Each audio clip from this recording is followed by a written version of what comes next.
Morning, everyone. My name is Sherry Walter, and I'm the CEO with the Ohio Association of County Behavioral Health Authorities.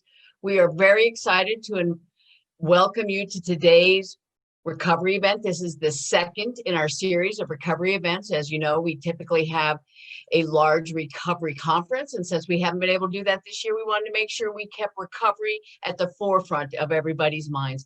We're very happy about today's. It is to really look at how veterans are dealing with mental health and addiction issues. And I just want to take a moment because I know we have many veterans on today's session. I want to thank you all for your service. We very much appreciate what you do for not just Ohio, but our country. So thank you very much for your service. Just a quick heads up, our next recovery event will be December 15th, and you'll hear a little more about that at the end of today's session. So again, welcome. And we hope you have a really enjoyable session for these next couple of hours.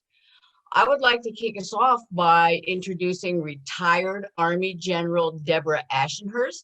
She is the director of the Ohio Department of Veterans Services. Director Ashenhurst was previously the Adjutant General of the Ohio National Guard.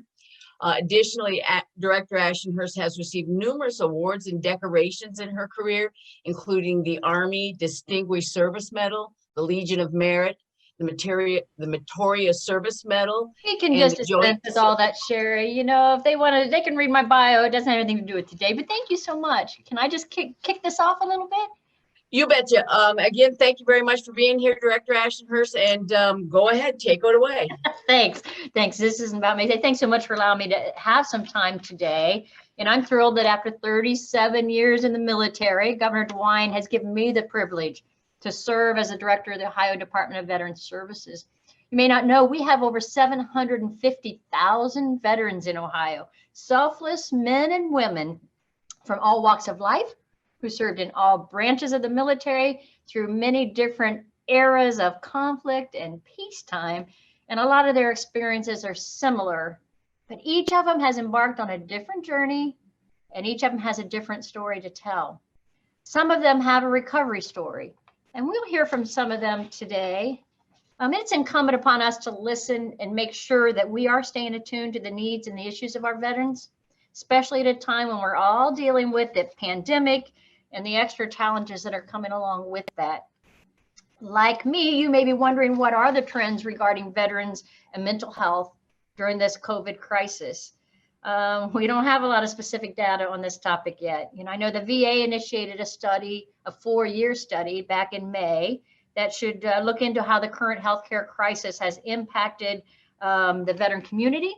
And also the Department of Defense will be doing a similar study through all branches of the armed forces. And these reports will be great and helpful for future events, but it's a safe bet right now when we don't have data to confirm it. But it's a pretty safe bet that our veterans are following along the same trends as our civilian population. You know, veterans live in our communities and with their families, they're all affected by the same challenges. You know, social dislocation, economic uncertainty, inability to access services, stressors related to jobs, money, healthcare, legal issues, you get the idea. And on top of that, you may realize that veterans can be a bit stubborn, and it's sometimes difficult to sway them to seek the help they need. You know, earlier this week, a friend of mine, Lori Chris, who's the director of the Ohio Department of Mental Health and Addiction Services, said something, and she just repeated it, but it's really stuck with me this time. And she said, it's okay not to be okay. It's okay to reach out for help. And in my normal thinking time while I was running this morning, I was thinking about this a little bit. And I remember a conversation I had with a friend when she returned from her first overseas deployment. And she was sharing with me that she couldn't drive on the freeway anymore, that it put her sensory into overload, and she couldn't have all that going on around her, all the cars. She shared that she was having trouble sleeping at night and all these issues. And my bells are going off in my head. Hey, you need to talk to someone. It sounds like you may be experiencing PTSD. Oh, no, not me. You know, I never saw shots fired in anger. I never saw an IED explode. I didn't see any of that. I don't have those issues. I said, you know, every time you pass through that front gate on a convoy movement or anything you did, you were in that zone. You knew that that could be the last convoy of your life. You knew what was out there. I said, that's the same stress. Whether you saw it or not, you brought that stress home with you. And I really think that's what you're doing, and trying to encourage her to get the help she needs. And that's really the key to this whole effort. You can provide a lot of great resources, great care, and great programs. And thankfully, we have all those things in Ohio, but we need to make veterans aware of them, let them know what's out there, and help guide them to that support. And that is such a big part of what we do here at my department. And I believe that talking to veterans, interacting with veterans, honoring them, making sure that they know how much we value their contributions while they were in the service wearing the uniform, and those contributions they've made since they've been in the uniform. And it goes a long way to helping them ensure that they seek those important services. Once you can bond, once you can make the relationship, make the connection, you can help them find the important services they need. You know, veterans are our neighbors. You know, they're our parents, they're our kids, they're our grandparents who go to church with us. They own local businesses. Some of them are teachers, first responders, public officials, you know, and a lot of them are actually advocates for other veterans.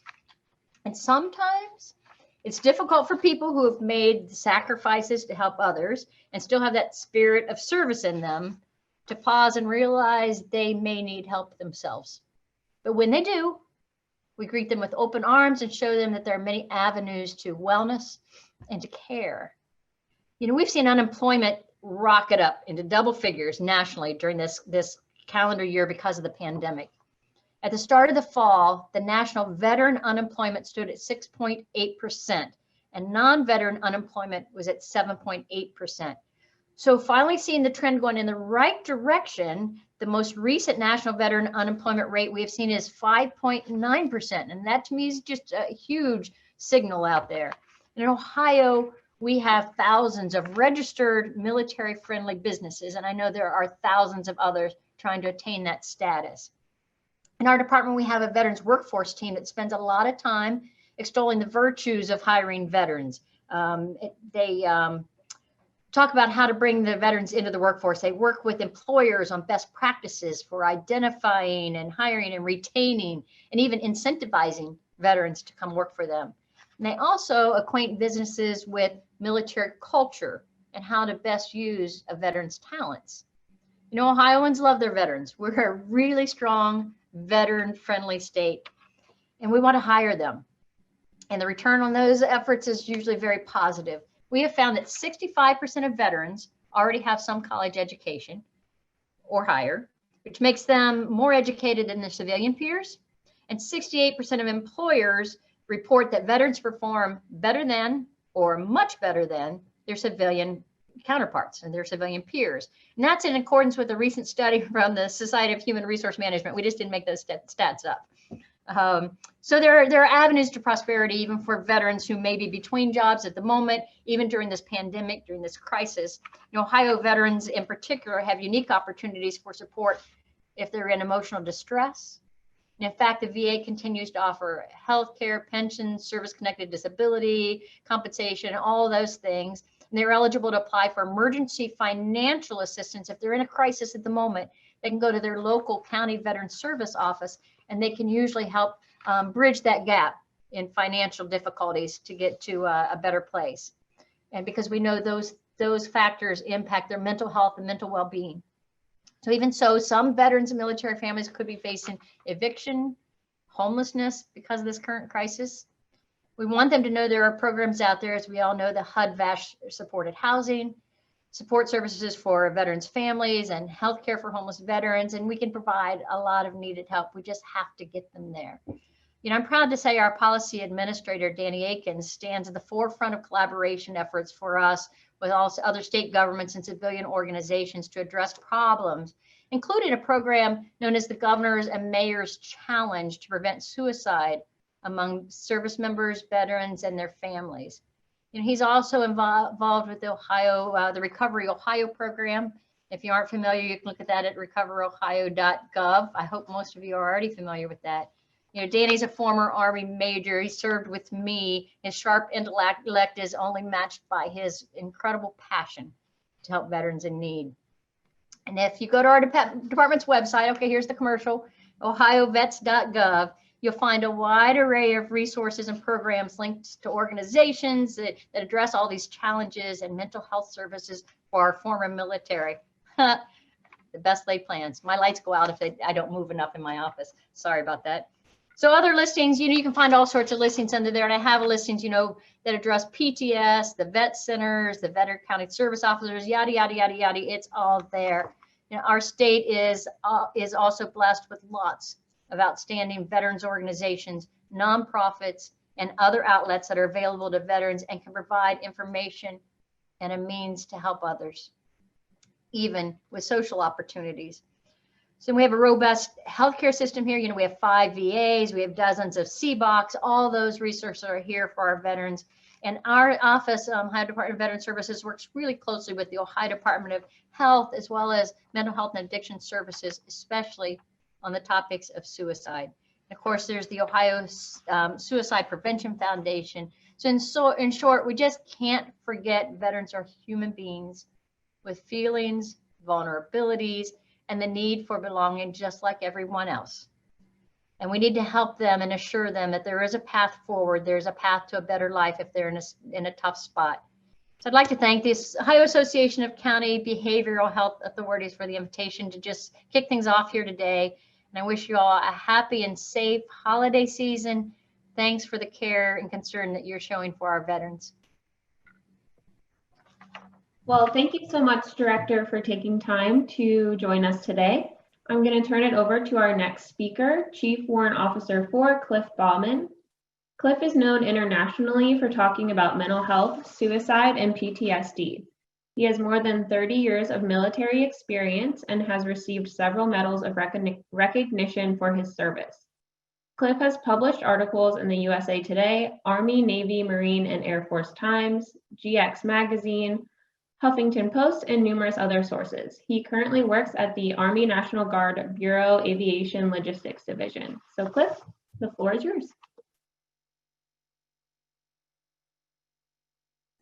Oh, good morning, everybody. Hope everybody's having a great Friday and ready for a good weekend.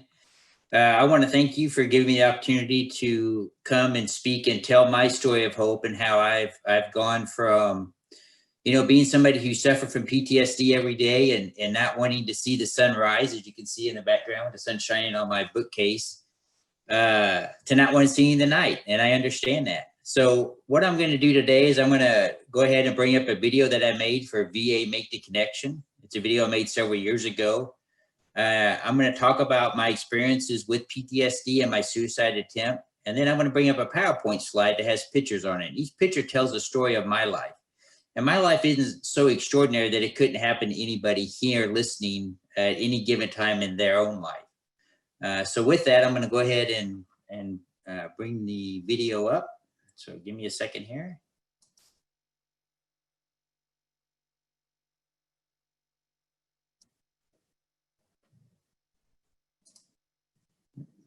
Wrong slide. My name is Cliff. I'm in the U.S. Army, served 25 years. Good. I'm an OIF Iraq veteran. The Army allowed me to find direction, gave me a little bit more discipline. I was in an aviation unit, aviation maintenance. I served there to 2000 when I left to go to work at the National Guard Bureau in D.C. And I was working there that day when the plane hit. We were in Crystal City, which is 4 blocks away. And we were walking in. We got into work and we were heading over to the Pentagon. That was our swing space because they were, renovating the Pentagon. And going over there is when the plane hit. I sent the E7 that was with me back to the building, and then I went forward, and then helped from there. I went home late on the 12th. It was early morning of the 13th, and took my uniform off, put it in the wash, took my boots, hat, and gloves off, put them in a box in the closet, and basically didn't talk about it. Washington Post ran a paper on a year of anniversary of 9/11, and they had families that were writing in, about their family member that had passed away, and I remember a boy was writing to his mother, and I had crawled over half her body in the Pentagon, and that really started my downward spiral from there. I wasn't sleeping at night. I'd have nightmares. I did not want to go to sleep. I started drinking more than I normally had. because sleep brought on dreams, and dreams brought on things that I saw, and I didn't want to see it. My attitude was changing. I wasn't the happy-go-lucky guy that I was. I was getting more withdrawn at work. People noticed the difference in me. A guy I worked with, he suggested that I go and get counseling. And for me, growing up, men never talked about their problems. You never showed emotion. You just did it because you were a man. And, that made it even harder for me when I started to have problems and going to counseling and not, counseling's only as good as you want it to make it be. I mean, you have to be honest with yourself and with the person you're going counseling with to get the most benefit out of that. I think when I first started to go to counseling, I wasn't to that point. I was home on leave for Christmas and didn't want to live with the guilt of not finding anybody alive, and wrote a note and took 20 sleeping pills. My brother, who's a nurse, came home and found me unconscious on the couch. He rushed me to the hospital. After my attempt, and I was in a hospital, and then they moved me to a mental ward, then you realize, I need to change what I'm doing. And I went back into counseling and talked truthfully about what I did and how I felt and why I felt certain ways about things. It felt like a big weight being taken off my chest to sit and finally tell the whole story, which in turn I think enabled the psychologist now to better treat me. And I was diagnosed with PTSD. There's a lot of stigma out there that if you go get help or counseling, it'll ruin your career. I was a CW2 when this went on. I was lucky that I had, good leaders and people that supported me that went on. But then I was also honest to my leaders what went on. I feel it's important that soldiers do know that people go through dark places at any time in their life, and that's okay. It's okay, that's part of life.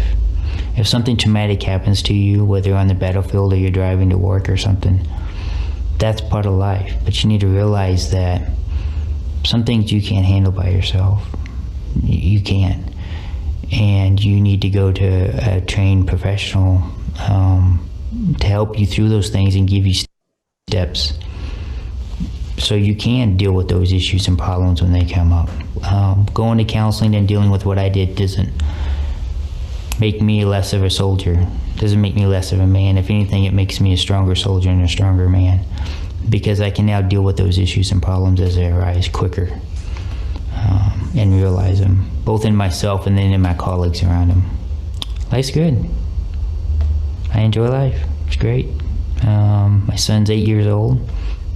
Wouldn't have him if my brother wouldn't have found him, so that gives me a reason to wake up every day. My wife is great. The Army's great. It's just, I don't think it could get any better.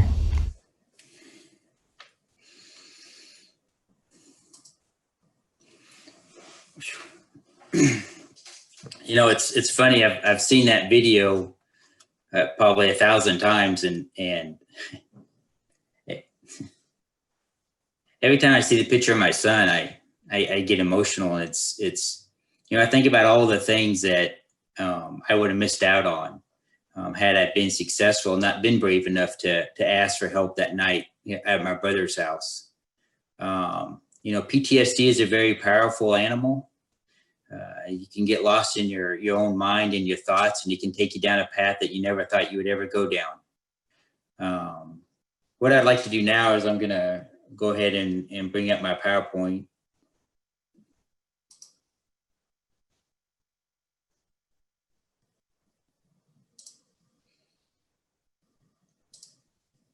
Can you see that? Okay. Get to the beginning here.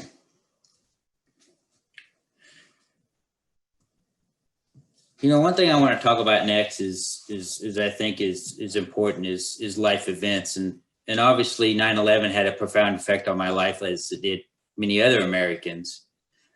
But I want to talk about the slide that I have up here, and there's two pictures, just about two events that occurred in my life that had an effect on me even after 9/11.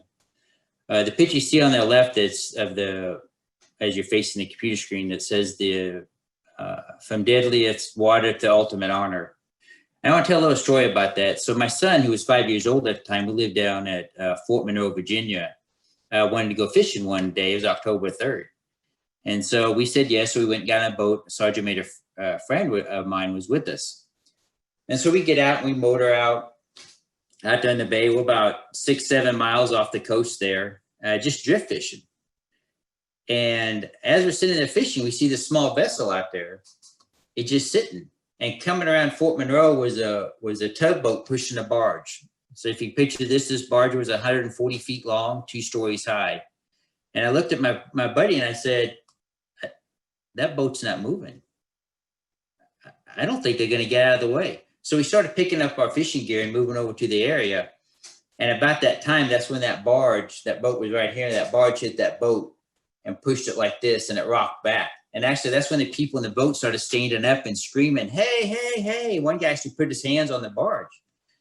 And the second time the barge went and just ran over the small vessel and continued. By that time, we'd come around the barge when the boat popped up, and there were 3 guys holding onto the capsized vessel. One guy was in the water, but he was face down. He quit moving. I know how to swim, but I'm not a rescue swimmer. But I did strip down. I put a life vest on me, put 3 on my arm, and dove in the water and swam over to him. I flipped him over. I have no idea how to do CPR in the water. I did the best I could. Another boat did show up on scene. We tried to get him up into that vessel. We had a hard time. They eventually did get him up into that vessel and rush him to shore. However, I found out later on that he did pass away. Once that boat left the scene, I swam over to the capsized vessel. There were 3 guys holding on to it. The biggest guy was about 200 pounds, 300 pounds actually. So I put a life vest on each one of them. So while I'm in the water doing all this, what do you think my 5-year-old son's doing in the boat? He's yelling and screaming and crying for daddy not to get back in the boat because he didn't understand what was going on. And so after I got the life vest on the gentleman, they were panicking. I said, hey, you need to calm down and I'll try to get you in my boat. So what my buddy did is he would back my boat up to the capsized vessel. I'd put the ladder down and I would swim the guys around, set them on my lap and rest my back against the capsized vessel. Now, mind you, there's 2 and 3 foot, seas all going like this. And then we would push and pull and get the guys up into the vessel. It took about 8-10 times to get the first guy into the vessel. The second guy, he went in fairly easy. Keep in mind that these guys were in their late 60s. The third guy, he was all wrapped up with fishing line and everything.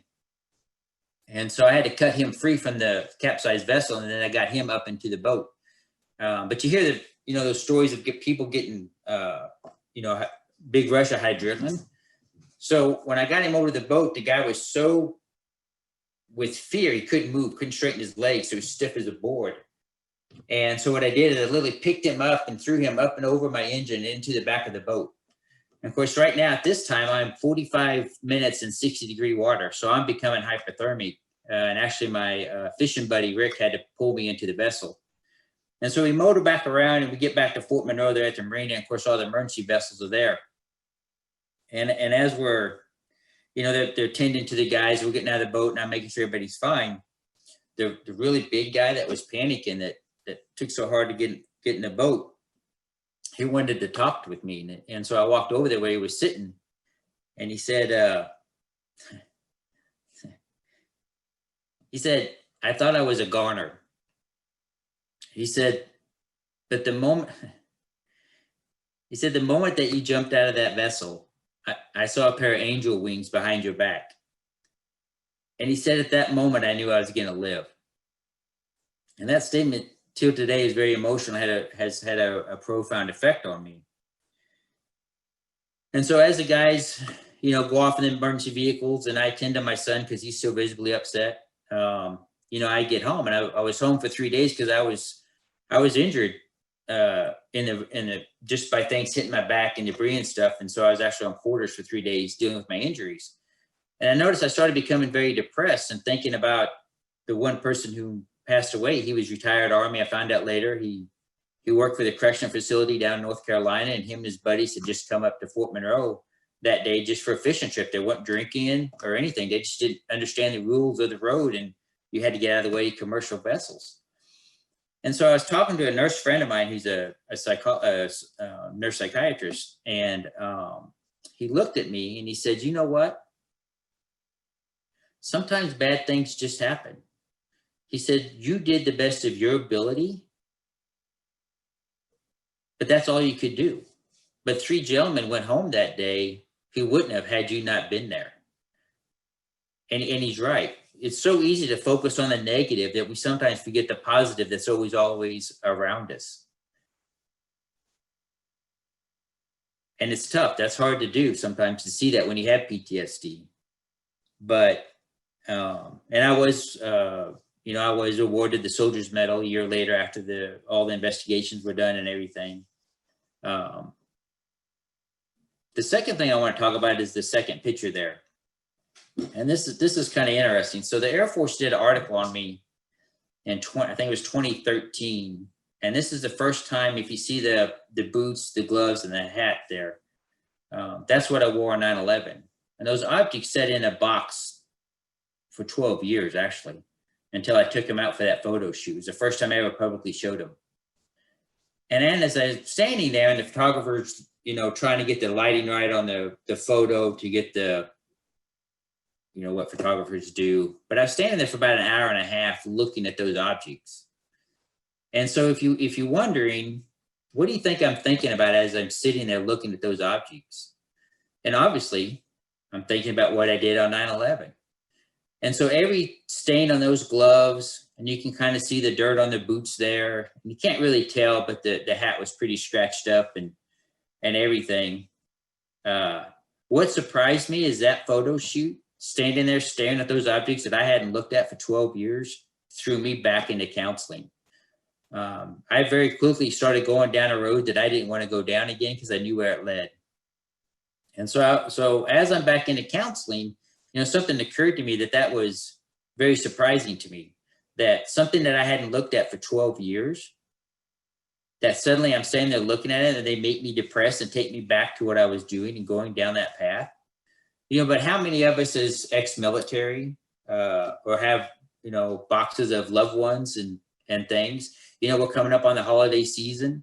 You might be moving stuff around to get your holiday decorations out or moving or cleaning or something. And you come across those box of mementos that maybe you haven't seen for a while. Then how do you deal with those thoughts and feelings, about that when you're already in a stressful situation?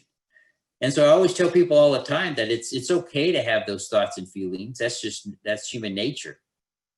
But always just try to reach out and talk with somebody when you start having those thoughts and feelings, and just realize that, it's perfectly fine to have that. It's perfectly fine to miss your loved ones or your friends or somebody that you might have lost.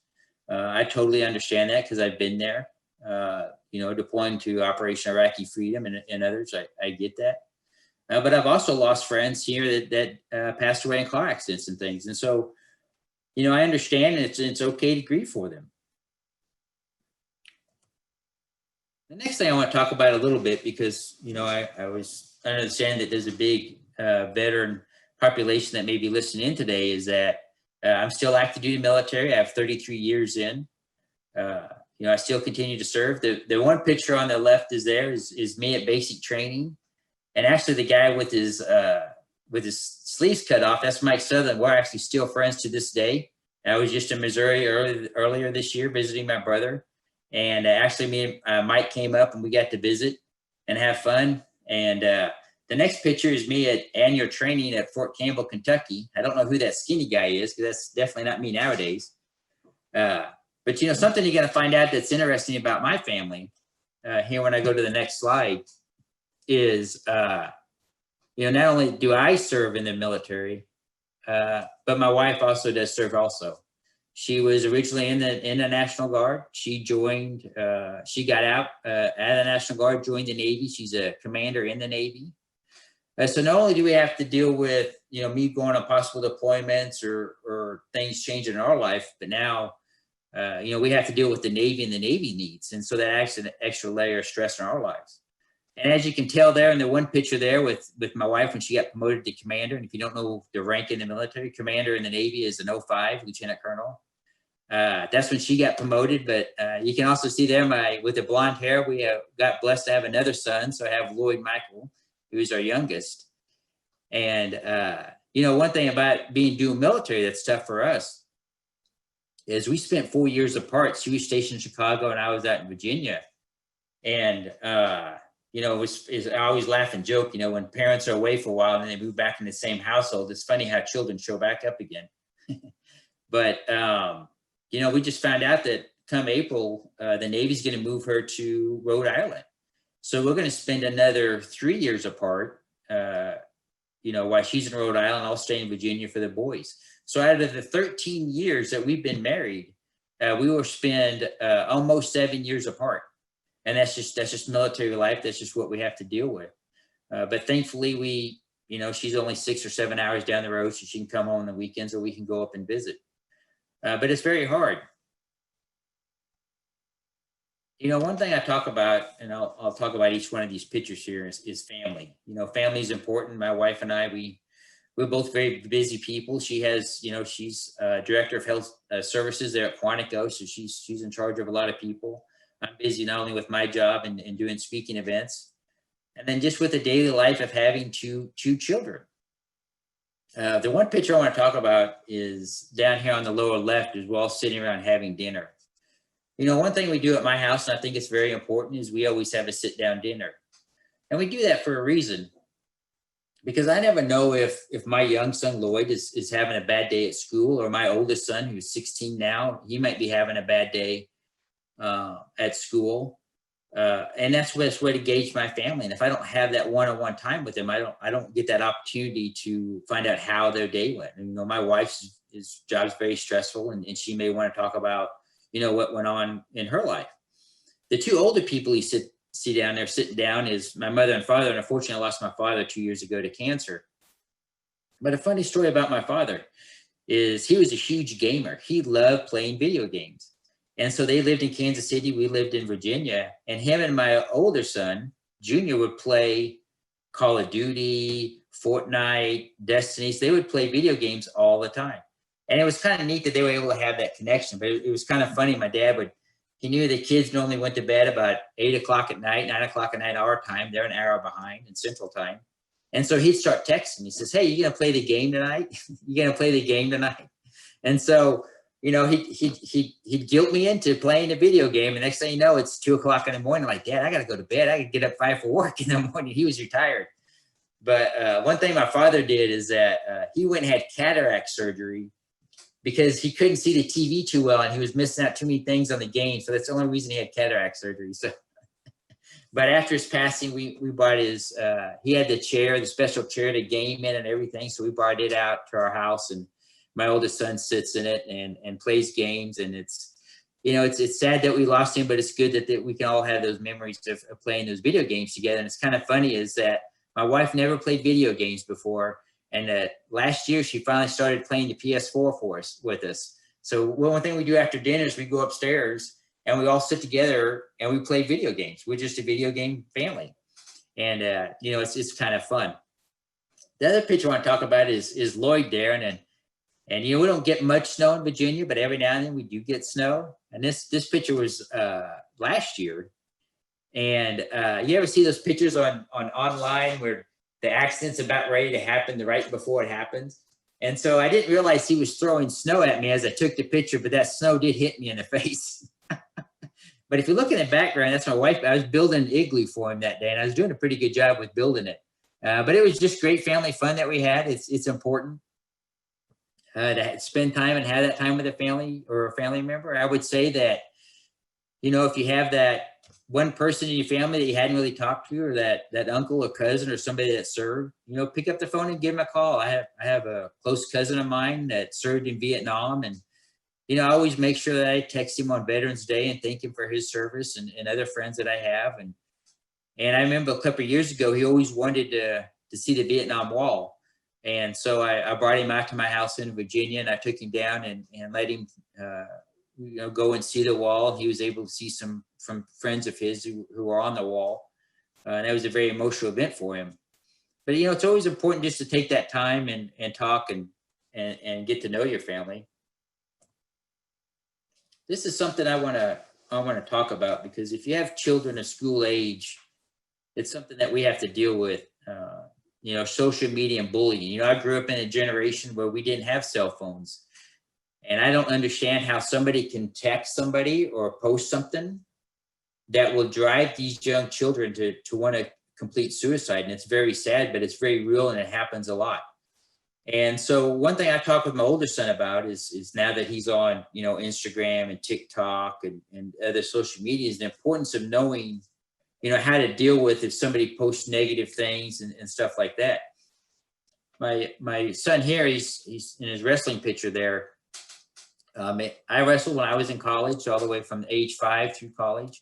He wanted to try wrestling in his 8th grade year. And so he tried out for the wrestling team.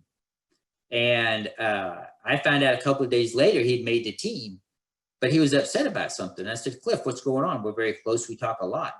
Well, so just look at the picture on the right where he's doing the karate kick. My son did Taekwondo for 8 years. He's very good at it. Actually, in this picture here, he's training with the George Washington Taekwondo team, the university.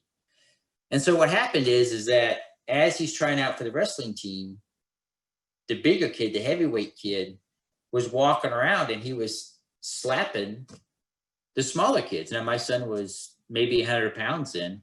He's taller than I am now, and 145. But when that big kid came up and he slapped my son, what do you think happened? My son fought Taekwondo for 8 years. So his natural reaction was to step back, hit him twice, and kick him upside the head and actually knock the kid out. But my son felt very bad about that because he had hurt the kid and he was upset. And I always tell my son, you have every right to defend yourself. But, that kid had hit 2 other kids before he got to my son. And those kids didn't defend themselves, or they didn't do anything. So what profound effect did that have on them, but also had an effect on my son? I will tell you that those 2 wind up go on and to be friends. But, it's important that we know what's going on in our kids' lives. That's why I think it's important that when we have, family dinner, we sit down together and, we talk about what's going on. And so I would just say, please take the time and notice what's going on in your children's life, or maybe not even your life. Maybe, my brother's got 2 twin girls. Sometimes they'll reach out to me and talk with me about issues and problems. They don't feel comfortable with talking to their dad.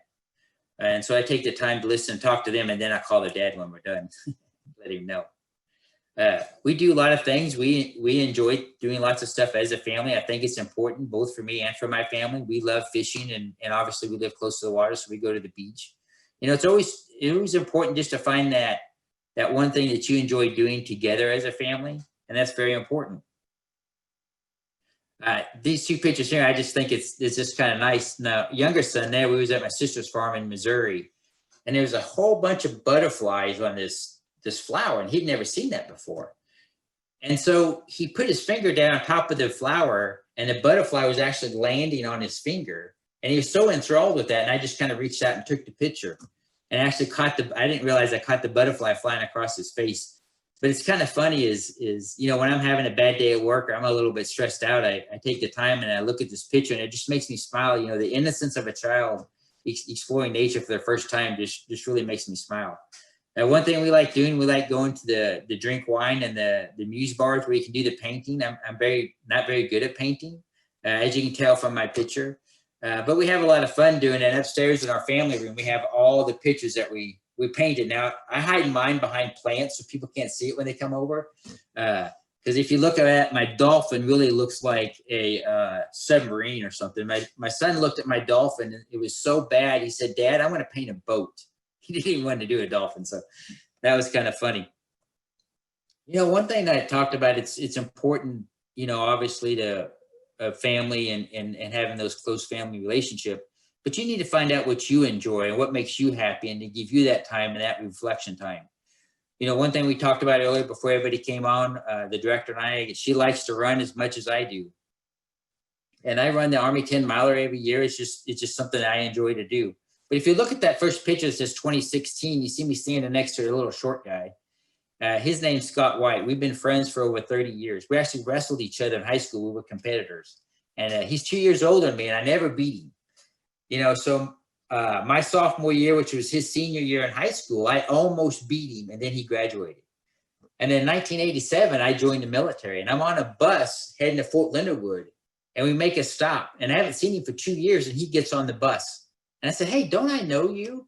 And we've been friends ever since. He was in the Guard. He got out of the Guard. He joined the Navy, become a Navy SEAL. He spent 20 years on SEAL Team 2, and now he works for another organization. He's currently in Germany. But if I'm having an issue or problem, or if he knows at any time of the day he can pick up and give me a call. And it's always good to have that one friend that, you know, they don't judge you, they don't anything. You can just pick the phone up and give them a call and talk about what's going on. You know, I had a friend of mine that I hadn't seen for a long time. We grew up together in Missouri. He's several years younger than me, but I knew his whole family. And I got a call at midnight one night, and he says, hey, have you seen Tad's, you need to get on Facebook right now is what they told me. And so I got on Facebook and I pulled up his Facebook live video, and he was sitting in a car crying with a gun in his hand, and nobody else could get a hold of him. So they text me his cell phone number, and he obviously knows what I do. And I called him, and I was able to talk him out of the vehicle and get him the help that he needed. And he entered the program for PTSD, and he got that help. So you never know when that call is going to happen or when you're going to have to reach out and help somebody. You know, this year, because of COVID, you know, the Army 10 Mile went to virtual, so I ran it by myself. But last year I had the honor, my son, who was 15 at the time, he ran it with me in 2019. He did say, Dad, if I run it with you next year, we got to run faster. So he didn't think I ran quick enough. You know, but it's very important to always find that one thing that you enjoy, and whether it's working with wood or going for a hike or just anything, you need to find something that brings a little joy in your life. And that's something that, you know, when I was going through my issues and problems with PTSD, I couldn't find joy in anything. Everything that I did brought me pain. Waking up brought me pain. Going to work brought me pain. Going to sleep brought me pain. And it's hard to break that cycle. But after my suicide attempt and I was in the hospital recovering, you know, I decided that I needed to do things differently, because what I was doing obviously wasn't working. And that's why when I went back into counseling, I was more open and honest with my counselor, and that really allowed them to help me. You know, I believe I survived my suicide attempt for a reason, because I probably shouldn't have. And that's what I'm doing here today as I go out and I speak to organizations and people, and just to let them know that, you know, it's okay to have those thoughts and feelings, but it's also okay to ask for help. You know, one thing that I do, and I do a lot of, is I try to volunteer as much time as I can, or as much work does have, allows me to do, to go out and speak to soldiers and veterans and organizations. The top picture there is Georgia Mason gave me an award, Made the Difference Award. I was very humbled by that. But last year I had the distinct privilege of speaking at the rally to prevent suicide. And I was very honored by that. And there was a lot of people there, and it was a very important event. You know, if you're ever in Washington, D.C., I donated the stuff. Is actually on display at the National Guard Memorial Museum in D.C. It was kind of funny because at the ceremony, my son there, Lloyd, he's like, hey, look, Dad's on TV. And so he got a kick out of that, standing there looking at it.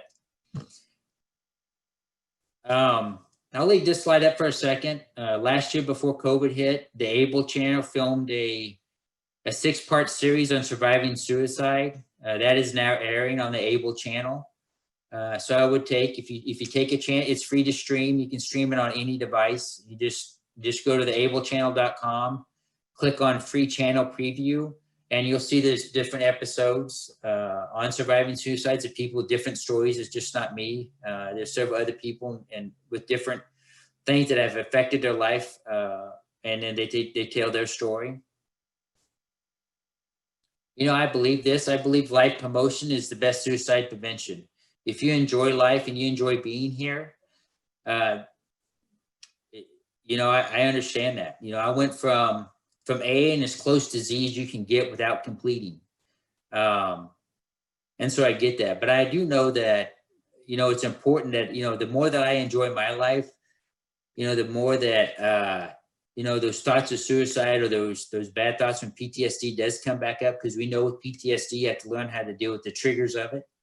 Of course, I got triggers. September 11th is a big trigger for me. October 3rd, when the boat rescue occurred, is a huge trigger.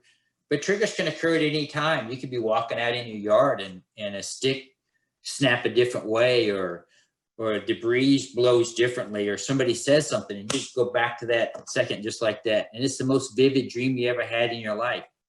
And all these programs and all these things and all the things I talk about today is something that, we need to learn how to deal more positively with those triggers when they do occur.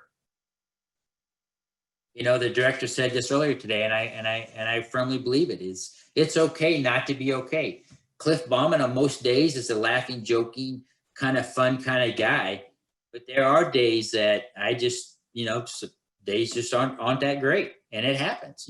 Some days my wife has a bad day at work, or my kids have a bad day at school. Not so much my older son, because he's online school now. So if he has a bad day, it's, I don't know, he leaves his bedroom or something. I don't know. But I would like for you to take a chance at, if you do have your cell phone up, to take a snapshot of this slide. It offers you not only the crisis line, but also places there in Ohio that you can call and ask for help if you have a buddy or a friend, or yourself may need to call and get in touch with somebody and reach out and get help.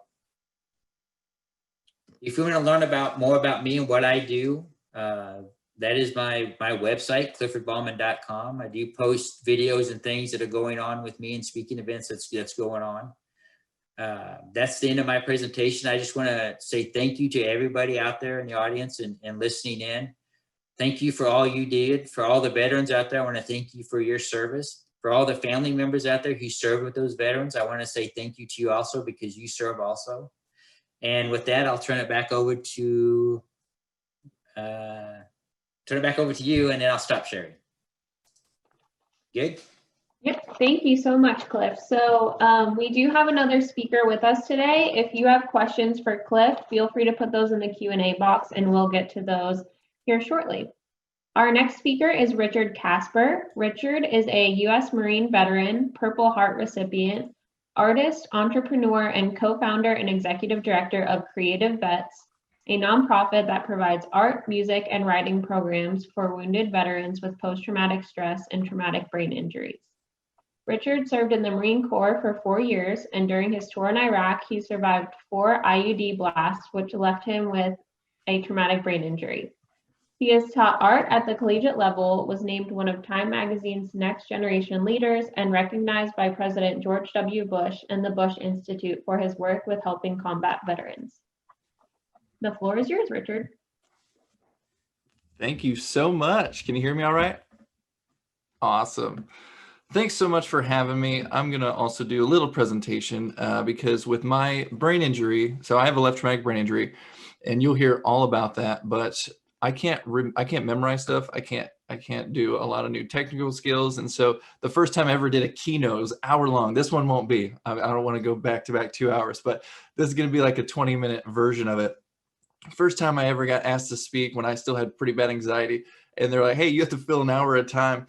And I was like, oh my God, how am I going to fill an hour at a time when I can't memorize anything? So I just did kind of what Cliff did. I do photos that help guide the story. And sometimes on the longer versions, I'll hit a photo that I totally forgot I put in there, but we just go with it. So if you've ever heard me speak before, it changes just a little bit each time.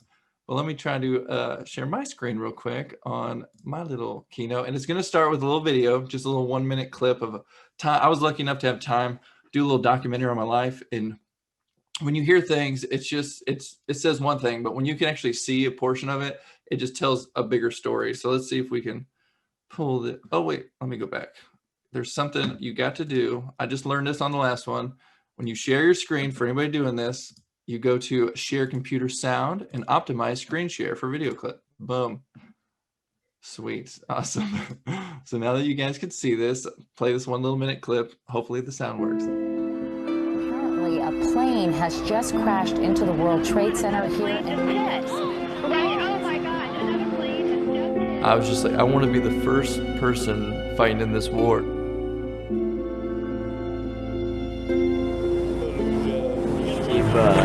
keep done? filming him. You can cut it then. You cut there? You have to.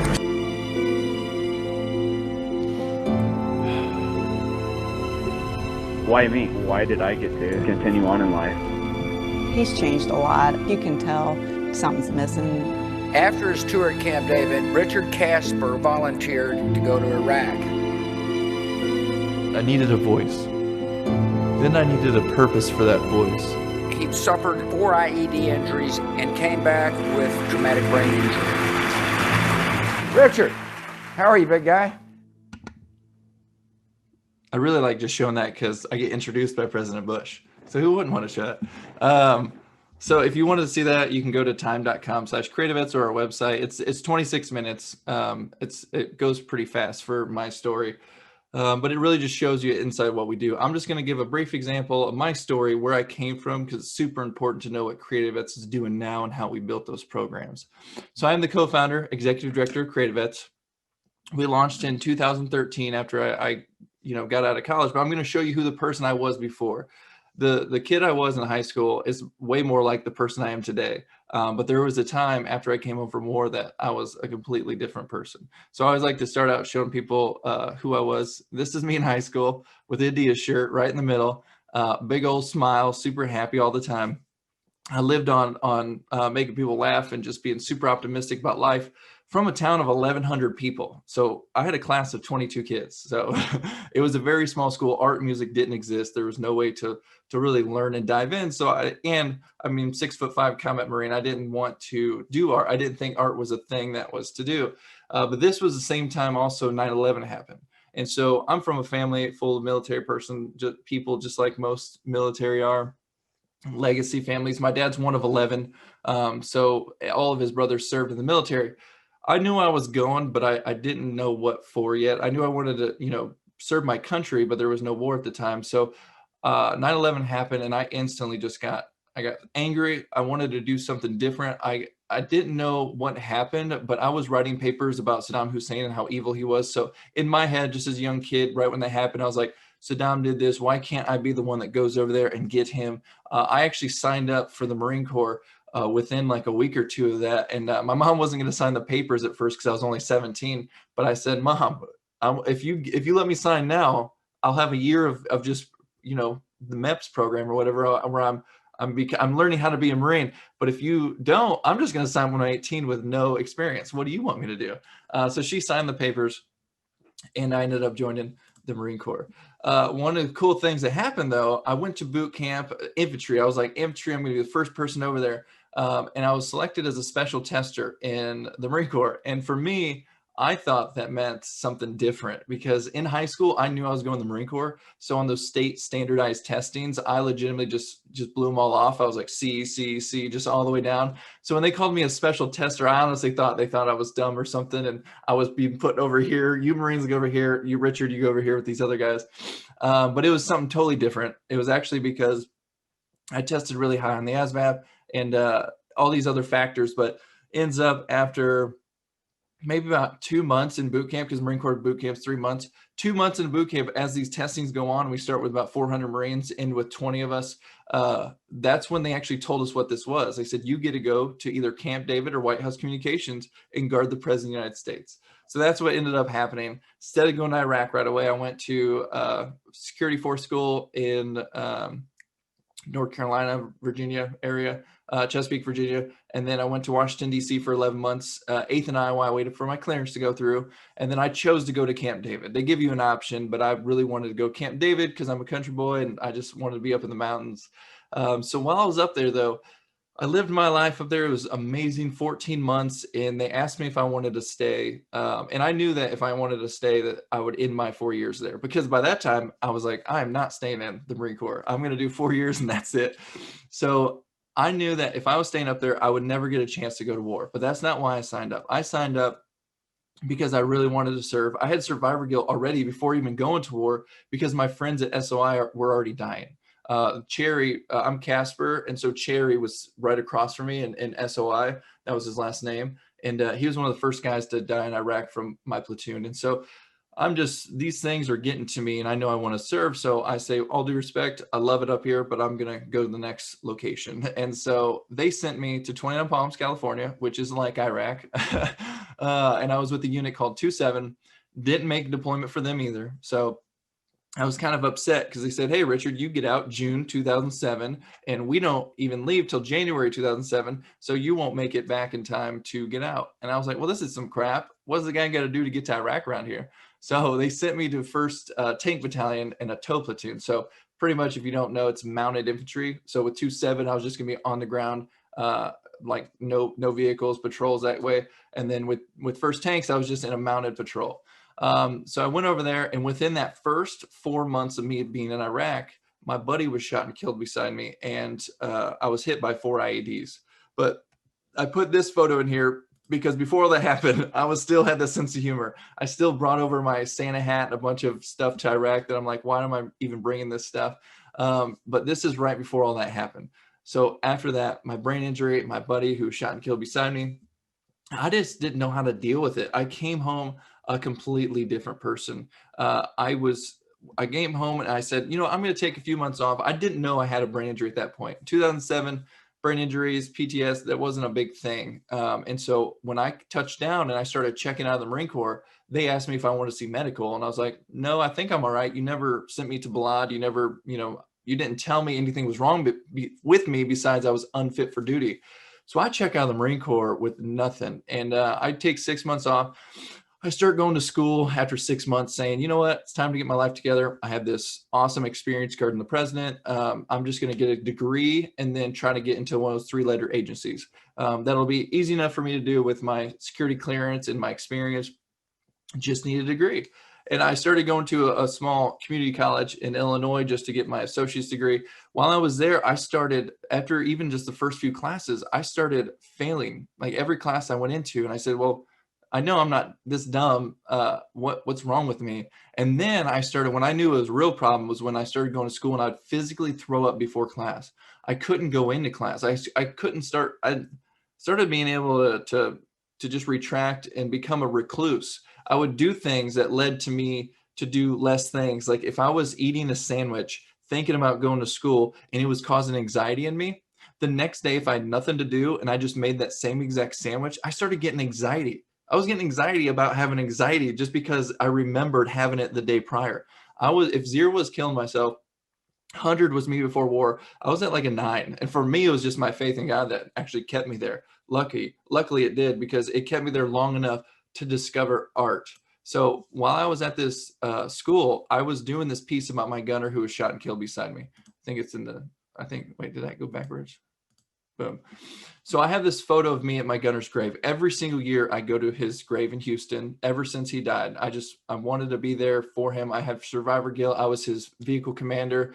I just wanted to go visit him and his family. So I have this photo that's on the right, and I'm doing this in an art class because I was decent at drawing in high school. And that's why I said, you know what, I'm failing on my classes. If I can't do anything else, I'm just going to get an easy degree in art. That was my thought process. Easy degree in art, get that degree and get out. Since I can't do business.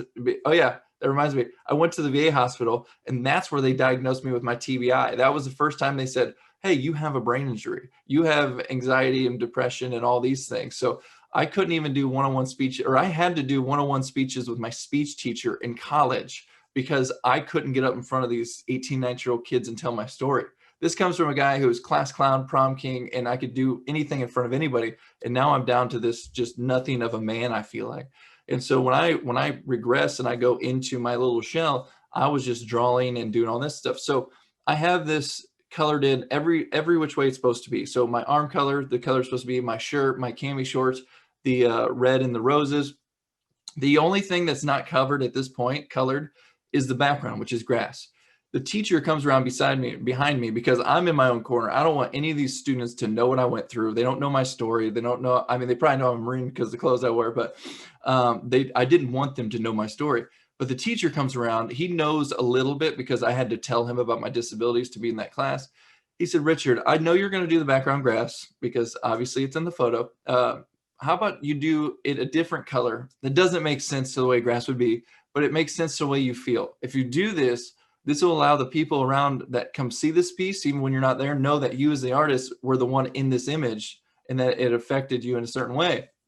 And I'm like, well, this is dumb. I don't want to put green, or I don't want to put any other color in here. That's not what it's supposed to be, because I had no idea what conceptual art with symbolism was. But like a good Marine, I just take orders. So I was like, okay, I did everything red, not understanding why. It was just, I put everything red. It was the only thing I knew to do. And in art classes, another thing I did not understand was critiques. You had to do critiques where you put it up on the wall and people talk about your piece. So the first asked me, the teacher said, Richard, you want to talk about your piece? And I was like, no, I do not want to talk about my piece. Thank you very much. And then he says, students, what do you think about Richard's piece? And I'm like, oh, here it goes. But each student with no life experience at all, 18, 19-year-old kids at this community college, they said, I think you put red in there because you loved him, or because you're angry that he died. And one of the students said, I think you put red in there because you saw him die. You saw the blood. And that really hit me. And I'm sitting here like, I didn't say one word to these kids, and for a split second, they understood me. It was like I said everything without saying anything. Did I just discover something, a way, if I could use one color to get them to understand me? What if I really dived into this idea? So I'm at this community college, just learning how to do art for the first time. And I'm almost 2 years into it. So I almost got my associates in arts. When a representative from the School of the Art Institute of Chicago comes down and they say, hey, we're the School of the Art Institute of Chicago, Georgia O'Keeffe, Walt Disney, they name off all these artists that went there, say this is one of the best art schools in the country. And I go to my teacher and I say, hey, I'm going to apply for this school. And he's like, you shouldn't. And I was like, what do you mean? He said, hey, you have to have a lot of money or you've studied art your whole life to go to the school. But again, I'm super optimistic. So I said, you know what? That's the only school I'm going to apply for. So I go up there with my little portfolio of like 8 pieces, because again, I've not done a lot of art in my life. And a lot of it was still life stuff. And I had to sell myself, because in this moment, I knew that this was going to be a hard choice. In the state of Illinois, I knew that my school was covered by my GI Bill, and the Illinois Veteran Grant was paying for my college. So I was actually getting paid to go to school. I had the Montgomery GI Bill. So by going to this private institution, I knew that I would actually go broke. It would ruin a relationship that I was in, and everything was going to go wrong. But my healing was more important than anything else, because I knew that if I didn't seek the help, that I wouldn't be here anymore, and all that stuff wouldn't matter anyway. So I made the choice to go to this school, and it ended up changing my life. It led me to the creation of Creativets. So I was doing art in a way that was able to express myself. And at the same time, I was learning how to tell my story through song. I was writing music from the time I was in Bloomington, Illinois, to the time I got accepted to the School of the Art Institute of Chicago. I was thinking, I've done art about Luke the first time. That was my gunner who was shot and killed. But what if I could turn it into a song? Because I'd still cry in front of people, and I didn't want to cry in front of people. So when someone came up to me and said, hey, tell me about your gunner, and I would completely bawl, I was like, what if I had a song that I could just give to them and walk away?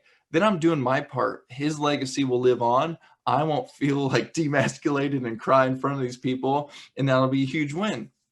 Little did I know that the songwriting, for one, was going to help my brain injury, because I started by writing parodies. And so I had to do word recall. When I first came home, my brain injury, it was a lot of like not finding words. They said that the Rolodex in my head was broken. So it'd be hard for me to get these words out. But when I started doing parodies, I started having to use certain words every single day that I never used in my vocabulary before. So it was actually helping me speak better, for one. Second part, it was when I was writing these things, I was able to hide stuff in these songs to where when I played them for someone, they had no idea. They understood the song, but they didn't understand the true meaning behind the song. So I was in control. I was empowered to tell certain people what it was and what it wasn't.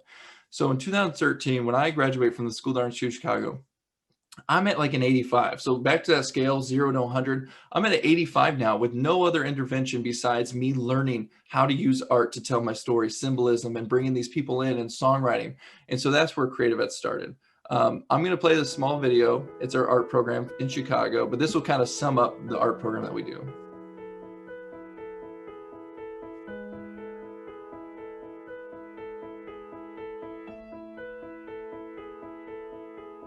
My name is Richard Casper. I'm a Marine Corps veteran, and I teach the course here at the School of the Art Institute of Chicago. program started basically because after my injuries in war, I didn't know how to deal with myself. I came back, had a brain injury, my best friend was shot and killed. I didn't know myself at that point. Art has helped me by giving me a chance to have a voice again. I used to not be able to leave my house. I couldn't go talk to people. I would physically throw up and get sick. If you could be 0%, that's committing suicide, 100% being the best you can be. After the Marine Corps, after being injured, I was at probably like a 9 or a 10. And after this school, I was back to like 85% me. For people who may struggle like I did and didn't want to break out of the house and be like, I'm not sure if this is going to work, I just want them to know my story and be able to come out here and learn with other combat vets how to do art. And if they're looking for one more way, if they just come out here and give me a chance, it's going to be worth it. What we were aiming for is to express what we were dealing with, you know, when we were deployed and during our military career, where we literally get out of our element, go on this kind of like alternate reality to go back in time, think about what we went through, and express it to other people. Just being exposed to different concepts of art, like at the museum and some of the contemporary art we saw, that's what influenced me to try doing a performance piece for my last project. The opportunity to be at the school was just phenomenal. It was amazing. At lunch, we could go and wander the halls of the museums, and that was pretty awesome. I think the hardest part was actually talking about what I've been through. It was easy talking to Richard because he is a combat veteran and he has been through stuff I've been through. And my job was to, you know, go find IEDs or find landmines or anti-personnel landmines and take them apart. And little did I know, I was putting that stuff inside me. At first, it's a little hard to let yourself become vulnerable. You won't really know what to do right away. It takes a couple days. I know for me, it took a week. Being surrounded by a bunch of veterans that know what combat feels like, knows the after effects of combat, knows how it feels to come home. It was really comfortable being here. They're gonna come to class like normal college students, treated like normal people that know how to be like, I can be in college, I am a normal person, and I can live like everybody else lives. If even one of them chose to go to college and study art and has that artist brain to where it saved them, it's totally worth it. So what we do with these art programs, we're legitimately transitioning their warrior brain to the artist brain to get them to think differently about those situations they went through like I did. So it's a 3-week fully accredited art program. None of those veterans were from Illinois.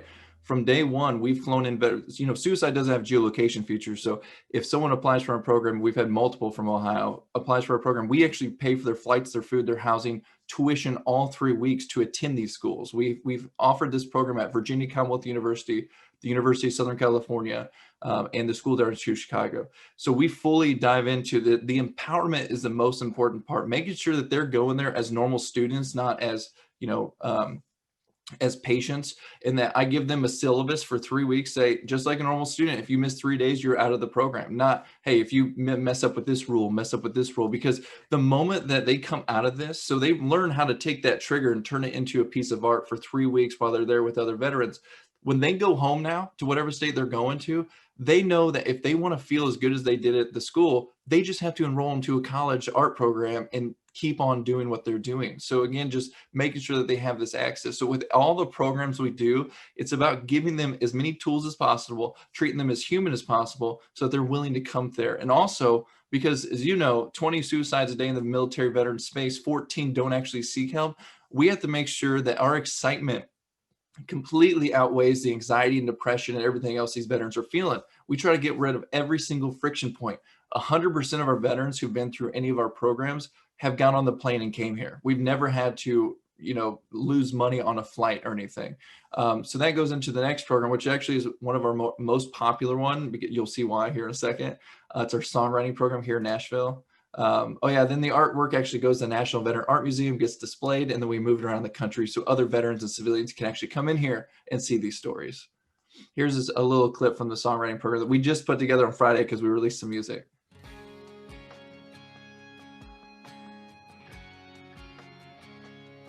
Creativets was started in 2013. It was after I came home from war and I was suffering. I had a brain injury from my Humvee being blown up 4 times. I had PTSD from the loss of my friend who was shot and killed beside me. And so I wasn't an artist, I wasn't a songwriter, I didn't do anything creative at all. And I randomly found art and music at this local community college in Illinois, and it changed my life. From day one, we wanted, our big vision is to be in the homes of every veteran in the United States. And there's about 18 to 20 million veterans out there. I know it's a huge goal, but we know that we can get into the homes if we could put music out there. So this partnership with Big Machine is absolutely amazing. We started with 11 songs called, the album's called Veteran Songs. And this is songs from just this year. There's songs from veterans to their family for the first time, songs from veterans to their child for the first time. There's war story songs. So we try to curate it so that every veteran, no matter where their experiences lie, that they can relate to something that's happening. So today we're writing with Brian Davis, who is a writer on One Hell of an Amen. And I mean, this guy, he cancels rights just to write with veterans. He tells me all the time, I actually think he had some rights today when I called him. He said, you know what? This is everything to me. I want to come tell their story. The impact that they have on me when I hear their stories, and then we try to kind of funnel that into a song that we know is going to go out and possibly reach more at-risk PTSD vets. And so for us, it's fulfilling on a big level, but even more so just to have this camaraderie now and keep in touch with these guys way past just the song being the song. You know, as they continue life and seeing their journeys and seeing their upward climb, it's a blessing just to be close. It's important for me to find ways to talk about things that I maybe struggle to talk about, and so this is definitely a great opportunity to do that and kind of get my emotions out in a different way instead of just kind of putting them inside, not really talking about them. So I feel like it's fairly important to do that, and I'm grateful that Creativets gives me that outlet. So when we first started in town, we started at publishing companies writing there, then we started at some record labels writing there, and everything I was doing was to get to the excitement level for the veteran to be as high as it could be. So all of a sudden now we're partnered with the Grand Ole Opry. So I get to tell veterans when they apply for our programs, we're gonna fly you to Nashville and you're gonna write backstage at the Grand Ole Opry. I don't even think the Opry understands what their name brings to the table, because veterans who would never fly, they can't get on a plane. The moment I say, oh, we're writing backstage at the Opry, all of a sudden they're like, I'm coming. I'm gonna be on that plane and I'm gonna be there, because their excitement is at such a high level that it kind of deflates everything else. But then when we're in these back rooms, that's when the magic happens. That's when they're pouring out their heart and their soul and we're turning it into a song. It's one of the coolest things to ever see a veteran say, I can't tell my family or friends this, but this is what happened to me. And then the moment we're done with the song, the first must be buffering. Hold on. They text their. I'm gonna move to the next slide because just that last little portion just says, and this is something I tell everyone because I'm so pumped by it.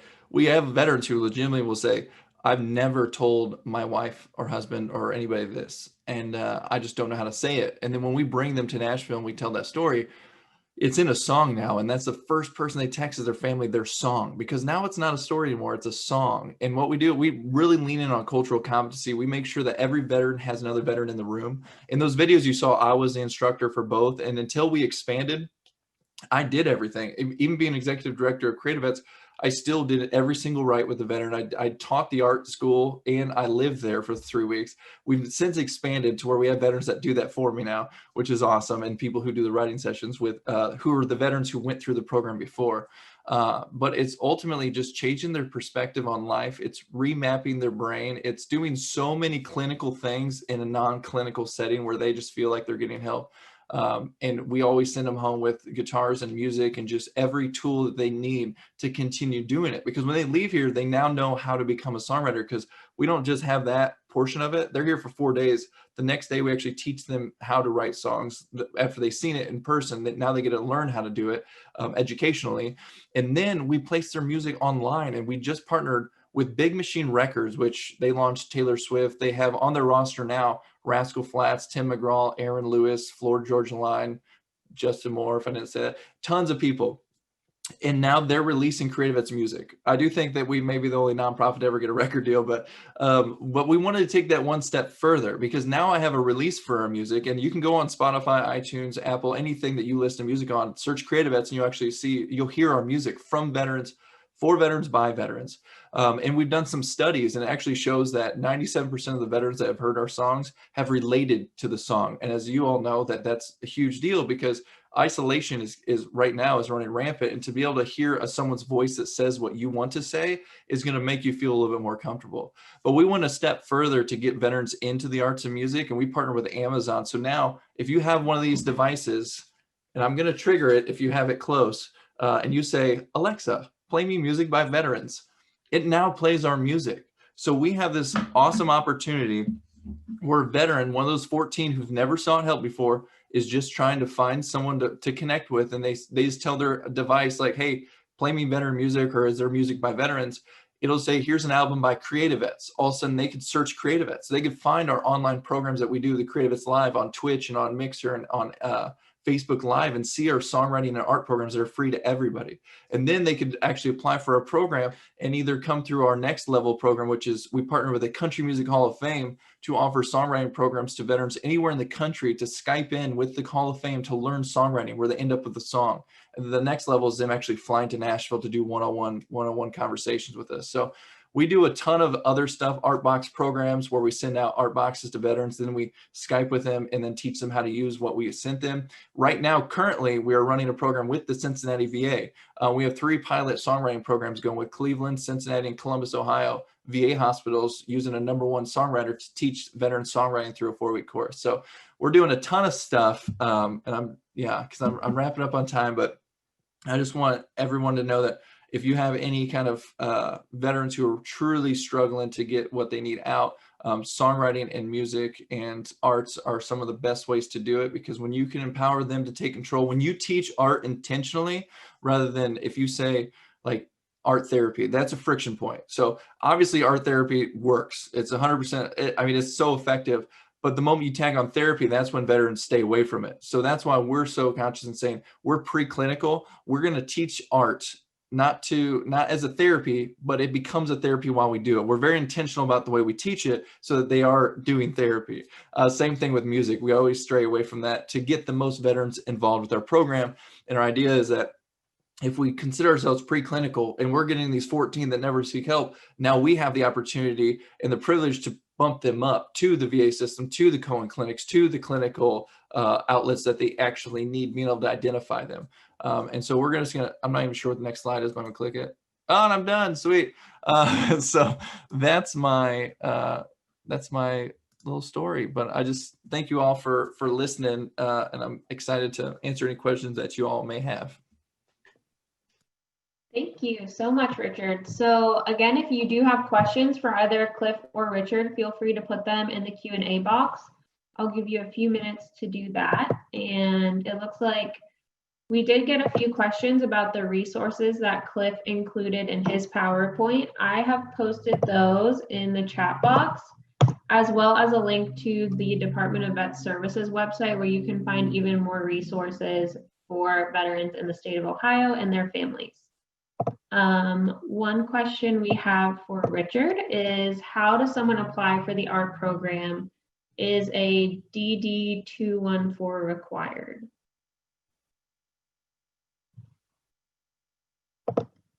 Sorry, I was muted. So yeah, we do require D214. When we first started, kind of like other nonprofits like Mission Continues, it was strictly combat veterans. So our top tier program, we only had art or songwriting. So strictly combat veterans, so D214 was required for all programs.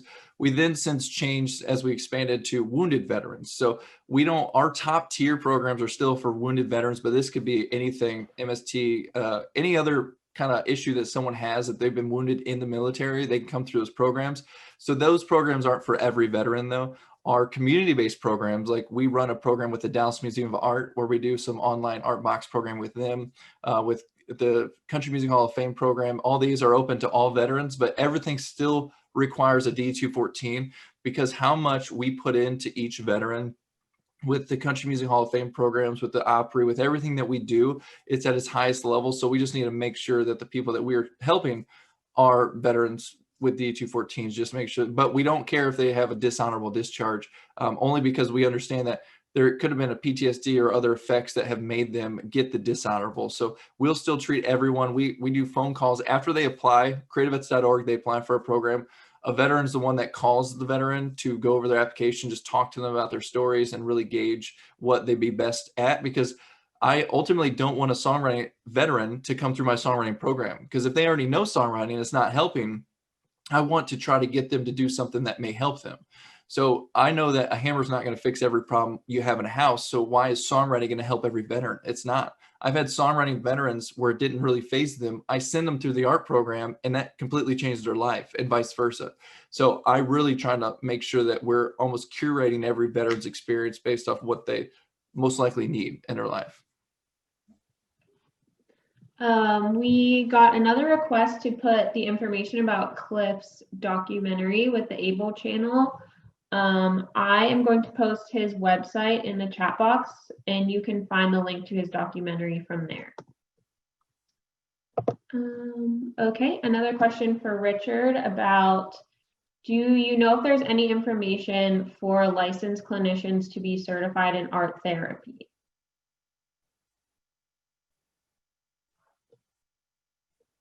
Boop, keep muting myself. I actually do not. That's the one thing that we, I get a lot of questions about art therapy, and I've never done art therapy. I've never been in art therapy programs. I am not an art therapist, and we have a lot of art therapists actually try to apply to work for us. And I say, if you're going to work for us and you're going to help our veterans, you strip away that title, even though you are a therapist, but teach it like a normal teacher would instruct, but we'll do assignments that make them feel like, so we have an assignment with photography where we make them do a self-portrait, but they can't put themselves in the portrait. So that alone makes them identify their surroundings of what's triggering them, because their subconscious is most likely picking up and their forefront's not. So the moment that they make these art pieces, we get to be very intentional about the conversations we have about why they chose these certain things. But I have no idea how people, anything with the actual degrees or anything like that. So sorry about that. Okay, one more. Are all of your employees veterans, or do you also employ family members of veterans? No, I mean, we actually, for employees, we only have a few. We're still actually relatively small nonprofit compared to most that everyone else is working with.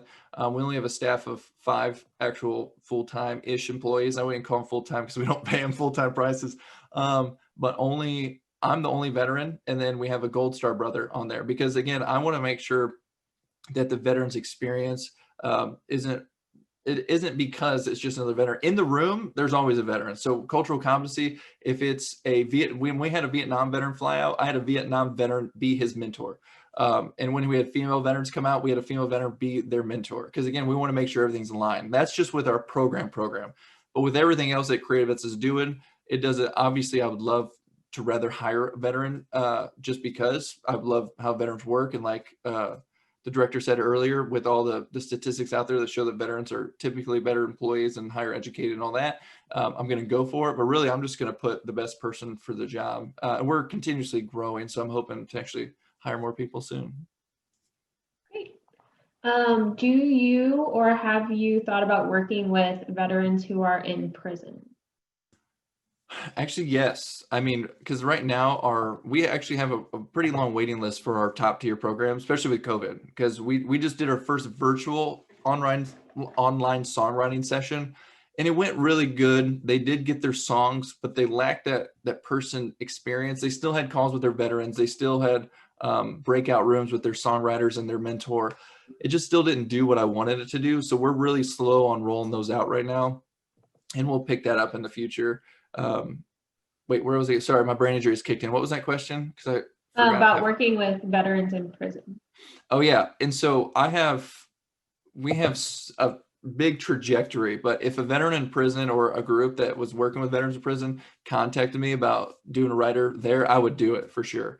So we're not against any of that stuff. And I've heard of things like random, like God Behind Bars and other things that people do. And I've always wanted to do that. I want to get us into the VA hospitals. I want to get us into the actual military. So when they're doing their transition, their TAPS program, I want to actually teach them how to be emotional intelligent as well and use art and music as a way. So when 40 years down the road, when they get triggered, they know that they can lean in on songwriting or art or anything else. So we do have big plans, and we'll hopefully be everywhere one day to just kind of get rid of that stigma that art doesn't work. Because I'm a perfect example. Again, 6'5" combat Marine, never did art before. And then it completely changed and saved my life. And so the rest of my life, I'm going to be preaching how powerful art and music is done when it's taught correctly. All right, well, it looks like that is the end of our questions. I would encourage you all to check out Richard's organization, Creativets, and the new documentary that Cliff has out with the Able channel. I posted both of those links in the chat for you, and I will also add them to our website. Thank you to both Cliff and Richard for sharing your stories with us today. It was so helpful and such an honor to have you both here. I'd also like to thank General Ashenhurst and her team for helping us out with today's event, as well as Ohio Moss and the Cardinal Health Foundation for making today's event possible and supporting our entire series. Finally, thanks to all of you for spending your morning with us. I hope you found today's presentation inspiring and enriching. Our next virtual recovery event is scheduled for December 15th at 10 a.m. Registration information on that and a recording of today's event will be posted to our site very soon. So thanks again for joining us and have a great day.